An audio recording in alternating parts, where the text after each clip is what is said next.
रूस के खिलाफ वॉर क्राइम के चार्ज लगाकर यूक्रेन ने सनसनी फैला दी है। हालांकि अभी तक यूक्रेन ने तस्वीरों के सहारे जिन सबूतों को सौंपने की कोशिश की है वो चौंकाते हैं, लेकिन यूक्रेन ने जल्द ही कुछ और सबूत देने का भी दावा किया है। तो क्या रूस के गुनाह और भी हैं? क्या बूचा अकेला ऐसा शहर नहीं है जहां रूस का टॉर्चर सेल था? और अगर वाकई ऐसा है तो फिर वो कौन कौन से शहर हैं जहां रशियन टॉर्चर सेंटर्स थे? ये रिपोर्ट।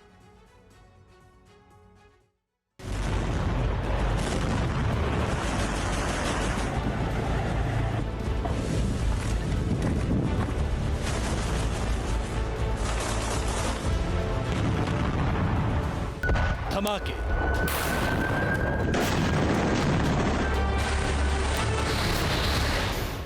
विध्वंस,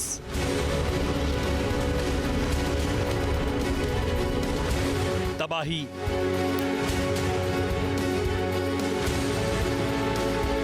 और बर्बादी। यूक्रेन का यही वर्तमान है। यहां कुछ हिस्सों को छोड़ दिया जाए तो रूस ने तकरीबन सब कुछ खंडहर कर दिया।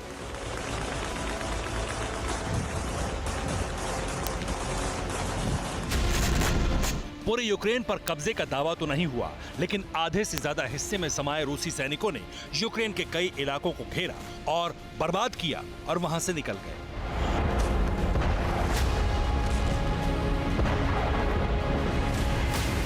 रूसी फोर्स से यूक्रेनी सेना सीधी टकराई। नुकसान दोनों को हुआ, लेकिन यूक्रेन जज्बे के साथ जंग लड़ रहा है और रूस पूरी ताकत के साथ यूक्रेनी फोर्स के हौसलों को पस्त करता रहा।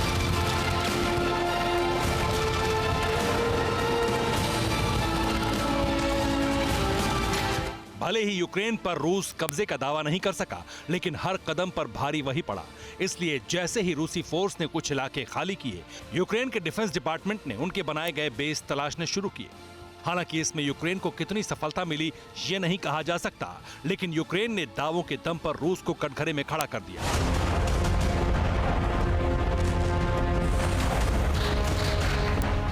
यूक्रेन के दावे के तहत रूस ने कीव के उपनगर बूचा में एक ऐसा टॉर्चर सेल बनाया था जिसके जरिए रूसी फोर्स ने वॉर क्राइम की फाइल बनाने के लिए बहुत ज्यादा मटेरियल दिया।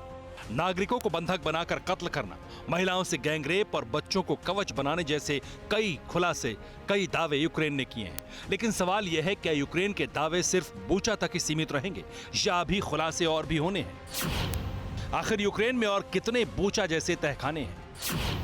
कितने शहरों में रूसी फोर्स ने बनाए हैं टॉर्चर सेल? बर्बरता के लिए और कितने सेंटर खोलने का दावा है?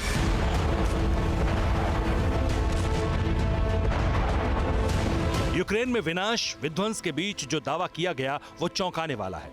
लेकिन इसी दावे की जमीन पर सवाल खड़े होने लगे हैं कि सिर्फ अकेला बूचा ही वो शहर नहीं हो सकता जहां रूसी फोर्स ने बेस बनाने के साथ साथ तहखाने में टॉर्चर के लिए कोई बैरक बनाई होगी। इसलिए अब उन सभी शहरों में यूक्रेन फोर्स ने तलाश शुरू कर दी है जहां रशियन फोर्स ने अपनी मौजूदगी दर्ज करवाई, जहां रूसी फोर्स लंबे समय तक जमी रही और अब वहां से हट गई।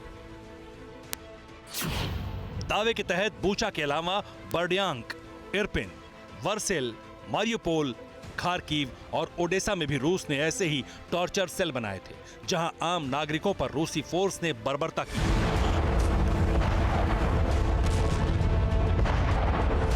हालांकि अभी तक ये सिर्फ दावा है, इससे जुड़े कोई सबूत यूक्रेन ने नहीं सौंपे।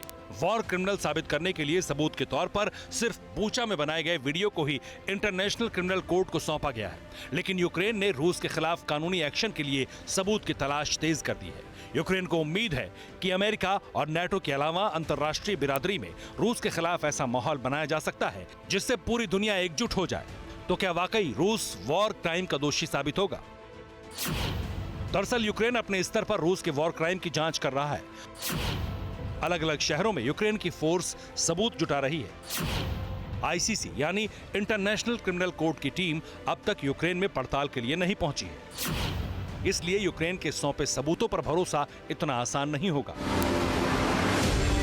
हालांकि यह भी मुमकिन है कि यूक्रेन एक पीड़ित के तौर पर खुद को पेश करके सहानुभूति ले और संदेह के घेरे में बूचा की बर्बरता को सही साबित करने के लिए ऐसी ही और तस्वीरें इंटरनेशनल क्रिमिनल कोर्ट को सौंपे जिससे रूस का वॉर क्राइम साबित हो। ऐसे हालात में पहले से यूक्रेन के साथ अमेरिका और यूरोपीय देश तो खड़े ही हैं। इनके अलावा दूसरे देश भी उसके साथ आ जाएं। हालांकि इस आशंका से इनकार नहीं किया जा सकता कि यूक्रेन में जंग के दौरान बर्बरता न हुई हो। बूचा के सौंपे सबूत भी सच साबित हो सकते हैं, लेकिन बूचा की तरह ही अलग अलग शहरों में ऐसा कुछ हुआ होगा, इस पर संदेह है। Bureau report, TV9 Bharatvarsh. परवाह देश की, सोमवार से शुक्रवार रात 10 बजे TV9 भारतवर्ष पर।